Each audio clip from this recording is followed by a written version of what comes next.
ধর্মের ভিত্তিতে আমাদের পরিচয় না, অন্য কোনো কিছু। আমাদের মূল পরিচয় হচ্ছে বাংলাদেশী আমরা। আপনার মূল পরিচয় আপনি বাংলাদেশী, আপনি ধর্মের বিষয়ে কিছু মানেন না, ঠিক আছে? আপনার লগে আমার মিলবে না, কারণ আমি আগে মুসলমান, আগে আমার ধর্ম, আগে আমি মুসলমান, পরে আমি বাংলাদেশী। না, আপনার কথা যদি আহি, আপনি আগে বাংলাদেশী, আপনি পরে পরে আপনার ধর্ম।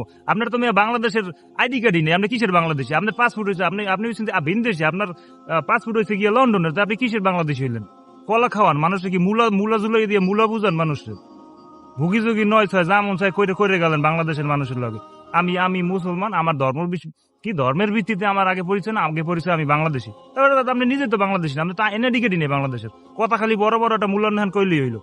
পাগল ছাগল জানি কোথার কার, সব পাগল হয়ে গেছে। মানে ক্ষমতার লোভে মানুষ এত পাগল হইতে পারে, ধর্ম কর্ম সব ত্যাগ করতে পারে, এটা এটা একমত নেতা না দেখলে বোঝা যাইতো না। ফালতু কোথাকার সব এক একটা। আগে আমার ধর্ম, আগে আমি মুসলমান, পরে আমি বাংলাদেশী। কথা ক্লিয়ার। আগে আমি মুসলমান, পরে আমি বাংলাদেশী, এরপর হচ্ছে যে আপনার এই বালসাল দল।